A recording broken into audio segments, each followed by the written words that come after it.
we didn't plan to have this episode. Obviously, it was still a big shock. It only happened about 48 hours ago or something, and we weren't planning to shoot this episode, but we felt it important. I mean, a lot of people are hurting out there, I'm sure, and just want to hear other voices that they can relate to, maybe. And I just thought, I mean, the more I maybe didn't follow him as closely as you did, but I did read at least one of his books and have probably watched dozens of hours of footage. And I just think he was a great guy. So he seemed like a really nice guy. And like we just discussed, like more moderate than on the extreme end, but not that it has any bearing on, what no one deserved that, as we just said. But yeah, it's just a tragedy, just awful. I don't know what else to say. It's been a hard 2.5 days for me. I'm only 30. He's a year older than me. His birthday's next month. He would have been 2 years older than me, technically, I guess.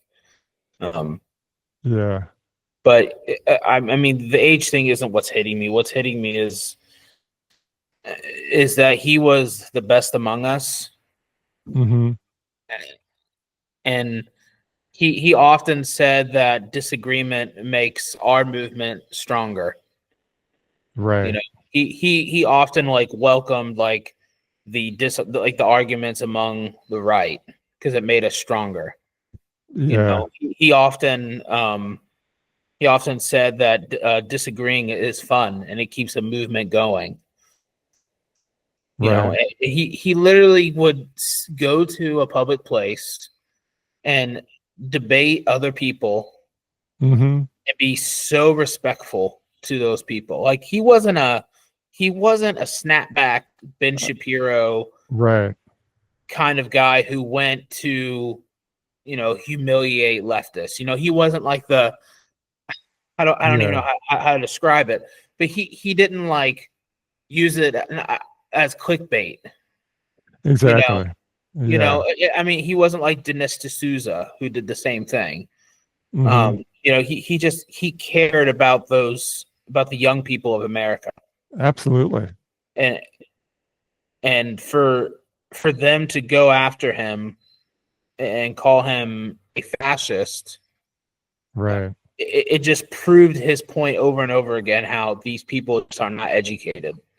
They may have a 3-year degree. They may have a degree in whatever, and Charlie may have only went to high school, but they have no idea what a fascist is. Right. They have no idea, just how free they truly are. And calling a man a fascist when the literal definition is a dictator, a leader with military and controlled opposition. Like a fascist basically was a one-party system. They killed any opposition there was to their power. Does it look like Charlie Kirk was into that? Right. He would just be like, okay, hey, anyone who disagrees with what I say and what I believe, come to the front of the line. He did that at almost every university he went to. Absolutely. And also people aren't talking about this either about Charlie. He built Candace Owens. Yeah. They grew together. They grew together. Oh my gosh. I actually cried watching the Candace episode that she put out, the one. Oh, that was hard. That was very hard. Just because you know how close they were. Like hearing it from an actual friend of his who was close to him, it was devastating. Well, it was so fun. I remember the first, I don't know, 2-3 years of Trump's first term and how fun it was.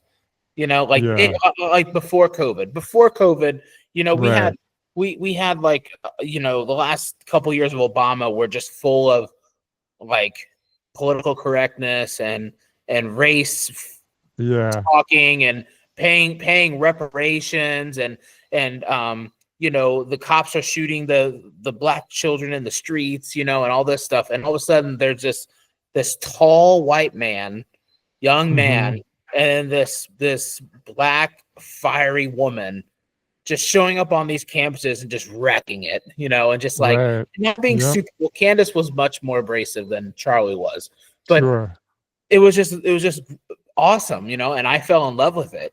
You know, I fell in love with it, and I mean, that must have been 10, 11 years ago, maybe 13 years ago. Not even that long. I think it was in the like 2017 or so. Yeah, well, I'm saying like from the first time I saw Charlie, I guess. Okay, yeah. You know, like DP, like Turning Point USA and all that. Yeah, Sure. you're right. That would have been like 7 years ago.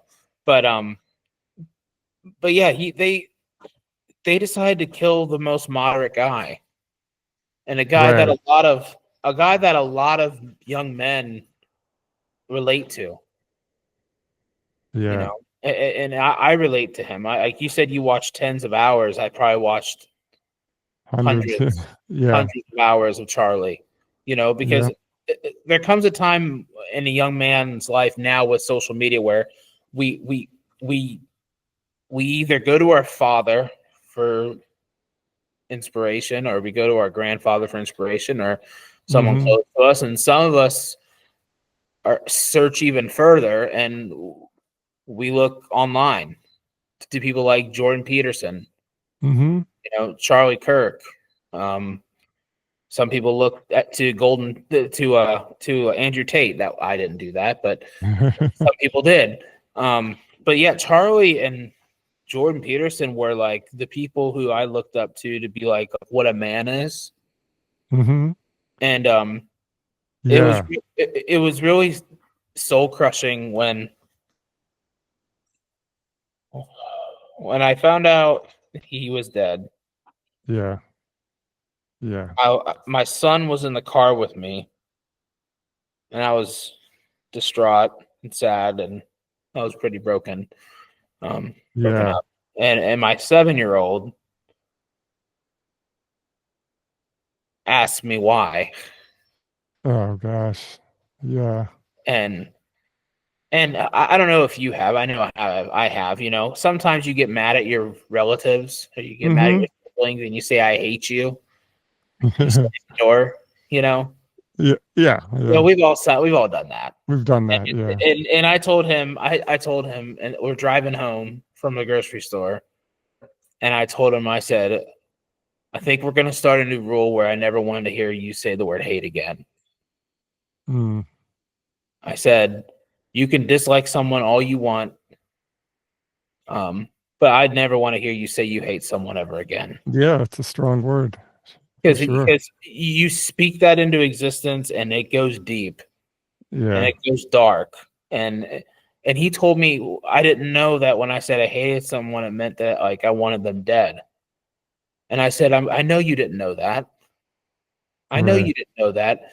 But the older you get, the more angry you can become, the more you're like, oh, I just really want that person dead. I hate him. I hate him. Yeah. I don't want you to ever say that word again, because it will take you down a path that you never, ever imagined yourself going down. Yeah. And he said, I didn't know that saying I hated someone meant that I wanted them dead.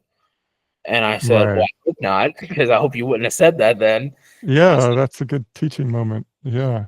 And it was just so hard, you know, it was so hard looking. It was so hard, like remembering myself watching Charlie Kirk videos and the respect he had for people. And then looking at my son and been like, that's the kind of man I'd want you to turn into, you know? Yeah. Like, Do we want to play that clip of Charlie Kirk talking about what it is to be a man? Yeah. He's encouraging this crowd of yeah, I'm going to play it real quick here. Oh, that is weird. Important thing is doing good, you will end up purposeful.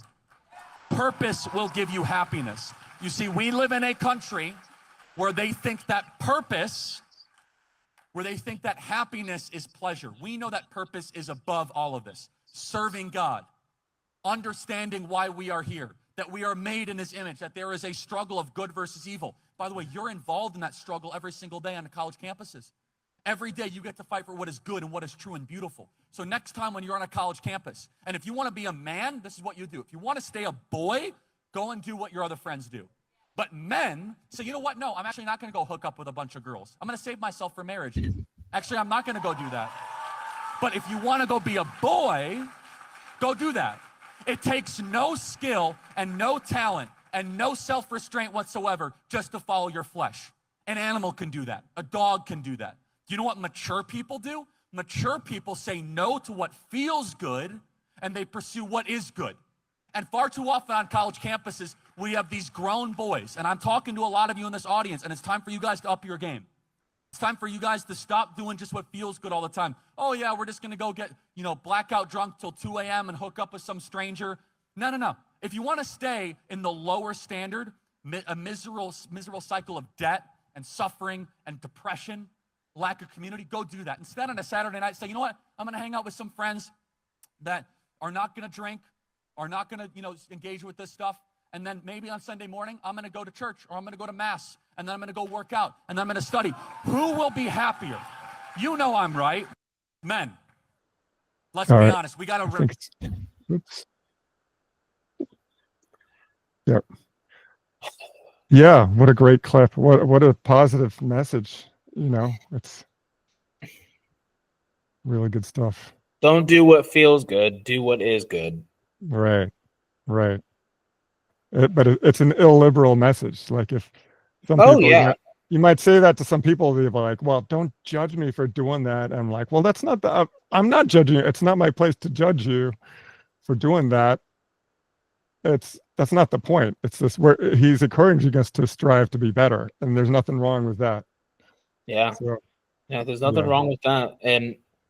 And people, I think people are right that they're saying now that they didn't kill him because they thought he was a fascist. They didn't kill him because they thought he was mean. They killed him because of his effectiveness. I keep seeing that over and over again, that they killed him for his effectiveness. And I would totally give him credit. Top 1 or 2 reasons why he won in November. I mean, turning point at this point, and I hope it continues. Turning point is the RNC. Yeah. The RNC is kind of a joke compared to a Turning Point convention, or AmFest. Like AmFest is just massive. Well, America Fest, I guess. AmFest is the abbreviated. But I mean, I'd also, speaking of, he helped Trump win. I'd read somewhere that he was responsible for bringing RFK and Maha. And yes. So when RFK and Trump shook hands, that was a Turning Point conference.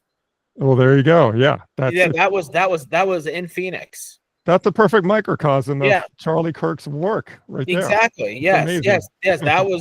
That was Charlie's platform. That was Charlie's conference that he was doing, and then they decided to come together. Yeah, they were. Right. Yeah. I thought you might have known that. Maybe I should have said it sooner. But like Maha, I just learned that in recent days. Yeah. I mean, I think it was also. I think also it was because Tucker. I think Tucker orchestrated some of it as well. Yeah. But it was at a TPUSA event. Right. And you and I are both fans of Dave Smith. Yes. And Charlie has been a pro-Israel guy from the beginning. From the very, very beginning. And I credit Charlie, as uncomfortable as it might have been. I mean, he let Dave Smith come on and debate at a Turning Point USA conference. Right. And he got crucified for that by a lot of establishment Republicans, but you know what he said? He said, this is a debate. This is a hot debate that's happening among Turning Point members in the colleges. You have some young conservatives who are pro-Israel, and you have a lot of young conservatives that are, not that they're anti-Israel, but they're America first. They want America to be put forth before any other nation. And so he had Dave Smith on, and he did a handful of other little events where he was trying to get to the heartbeat of the young conservative mind when it came to Israel, because whether he agreed with it or not, he saw it pertinent. And Right. any other sect of the Republican Party, their leader would never do that. They would Right. stay true to their donors. They would stay true to their platform. They stay true to their listeners. Right. Charlie is the only person in the Republican coalition that was like, I don't agree with it, but hey, let's hear about it. Right. Exactly. There is no other. There is not a single establishment, radio host or someone on Fox News that would have done that. Yeah. No, it's interesting because I've seen from some of my lefty friends criticizing his position on, on Israel and being Zionist or whatever. And my response to them is like, look, you may have that position, but Charlie actually did more to move the needle on that issue than any of you guys doing, because Oh, yeah. I mean, look And at it how was- far the goalposts were for him with the conservative base that's very pro-Israel, and he's actually engendering discussion about it and getting people to think about it. Whereas, the liberal side is it's just the wrong messaging in a lot of cases. But anyway, that's a whole different topic. But I'm just trying to like give him props on why he was so unique, Right. and Right. why he matters even if you disagreed with him. He still matters to Exactly. you because at Yep. the end of the day, his fight was for free speech, and someone decided to end it. Exactly. And I just don't know where we're supposed to go from here as a movement, as a nation. The only thing I can say is that what you admired in Charlie, try to emulate that in yourself, and try to emulate that in your children. Exactly. That's the only thing I can think of, because no one will replace him. Yeah. I mean, it's kind of the same thing with Trump. There's no like replacing Trump. For the good or the Right. bad, there's no replacing him. When he's gone, he's gone. And Yeah. I think it's has it been 2.5 days, 3 days now since 2 days? Yeah. I can't. I can't. I still break down sometimes. Yeah. It's really hard to take. It's And I never met the guy. I've never met him. I've never met Charlie Kirk, but it feels like I know him. And mhm. and it makes me want to be a better person. I could tell you that right now. It Yeah, like same here. it makes you want to be a more fearless person. Yeah. He did a lot of brave things in his life. Very brave. Yeah, he did. He did. And he worked hard. His work ethic, I mean, he was so well prepared for all those debates. I heard Candace talking about him. They just make sure you know your opponent's argument and respect your opponent. I mean, he respected his opponent. So Yeah, I mean, he went to Oxford and got basically grilled by every single person that talked to him at the Oxford debates over Israel, and he was so polite. Some of them were not polite. Almost exactly. all of them were just complete jerks to him. But he stood there at the Oxford debate and just took it, and was very respectful. It's so impressive, so impressive. And Yeah. I don't know. Let me just I want to play just one more clip that I found. It's because it's interesting to Pennsylvania viewers. He was talking about, this was about state constitutions. You're probably familiar with this more so than I.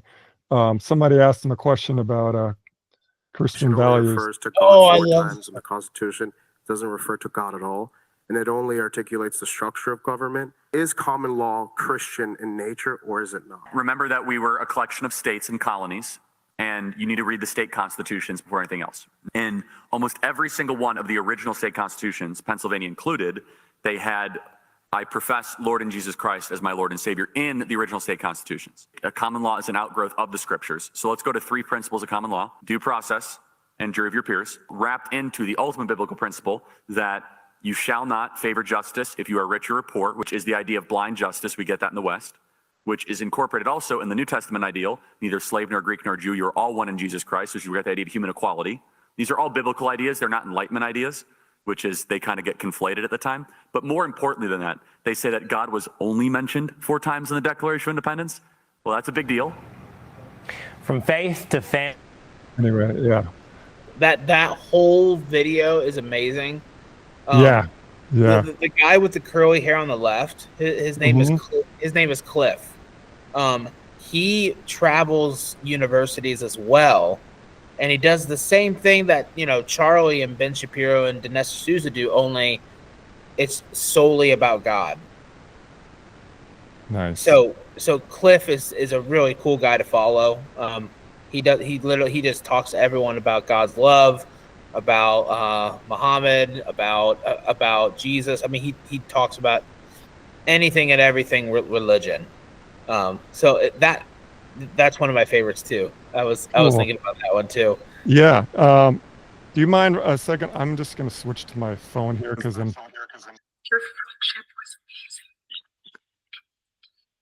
His wife is doing a his wife did a Fox News press conference. Yeah, it says it looks like it's actually no, it's from Charlie Kirk's radio show. Oh. Okay. Yeah. Like his seat where he usually sits is directly to her right. This must have been at the end of I watched some of the Charlie Kirk show today, and that was that was hard. That was hard. 2 days ago, my husband Charlie went to see the face of his savior. Oh, jeez. I don't know if I could listen to that for a while. I just don't know what else to say to do it justice. Yeah. Same here. Yeah. I mean, I just want to tell our viewers, if they're still with us, I know you guys are hurting too. So if you want to leave a comment, reach out, contact us, we know how you feel. It's just terrible. I guess there might be one thing. Sure. There's been, I think three three different school districts in our county, in Lancaster County. Oh yeah. Teachers or counselors that are, dare I say, celebrating the death of him. Yeah, I just don't understand. And that. I think there's 3 total. I may be wrong. I think there's 3 total. And some of them have been fired, right? I see. I don't know if some of them have been fired or not. Someone said that one of them was fired already. All I gotta say is if Lancaster County is hiring teachers who would chant the death of a peaceful man, I pity the education they're bringing to those students. Yeah, isn't that crazy? I mean, you have to be a certain kind of evil to cheer on the death of someone whose number one crime, according to you, was let's talk. Yeah. I mean, how threatening can you be if to someone? Like, how threatened can you be when someone's like, "Hey, let's have a conversation. If you disagree with me, I'll let you to the front of my line." Right. And also, I would tell the listeners, if you guys haven't seen the shooting up close yet, do not search for it. No. Do not seek to see something that a human is never supposed to see. Right. I think Governor Cox. Oh, did you see the press conference? Did you watch it? No. So anyone who's listening, when you're done with this, go to the initial press conference that's on YouTube. About, it's about 45 minutes or so long, maybe 40. You don't have to listen to all of it. You can fast forward through the sheriff, Kash Patel. You can fast through that. When Governor Cox talks, you should listen to him. It was, the stuff he was saying was just beautiful. It was so impressive, so beautiful, so eloquent, so pertinent to like how people are feeling. He literally said that social media is a cancer on our society. And it is making us see things and do things that we were never supposed to see and do as a human being. Yes. And he said, go outside, hug your family, hug your friends, touch grass, turn off the phones, turn off the social media, like be what God intended us to be. And love your neighbor.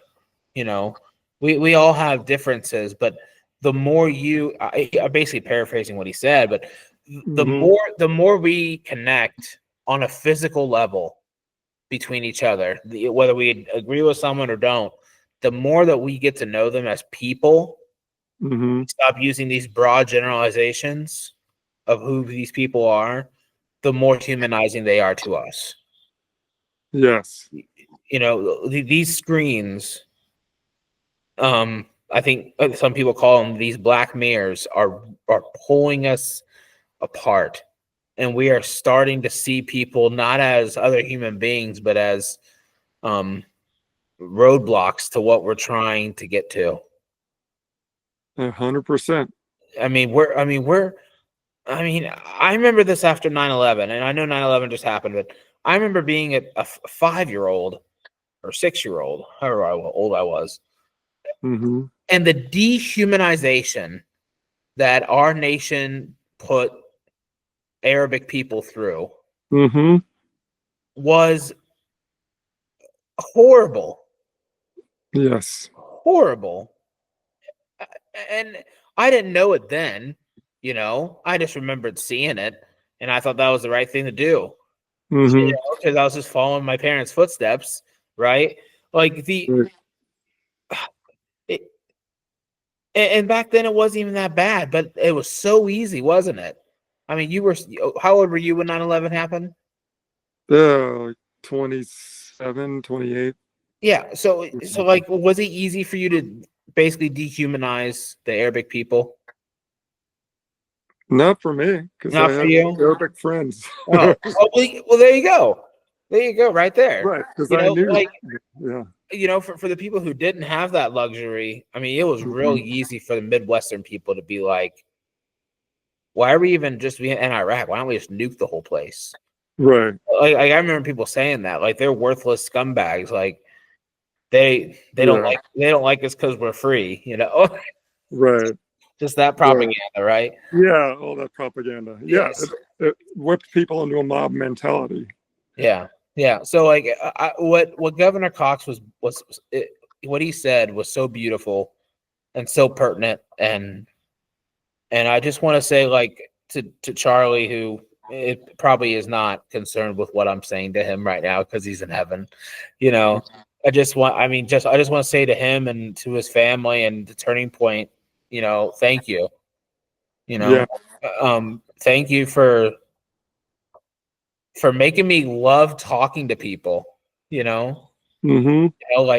that, like those debates we did in Lancaster, all that stuff, meeting you and me meeting with libertarians as we were closeted Republicans, and enjoying those late night conversations and stuff. Like, I think I got some of that from Charlie.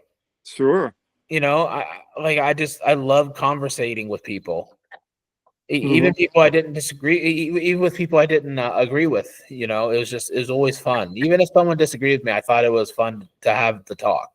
Right. And I think I probably picked that up from Charlie, as I grew with him, because I'm only 2 years younger than him. The amount of things he accomplished was amazing. Amazing. And I feel like I kind of, not that I grew up with him, because he was so much more mature than me than I ever could be. But to the bottom of my heart, the man taught me things that no one else could have taught me. I never shook his hand. I never got to see him in a venue. But he gave me hope as a high school dropout that, you can do something and you can be someone.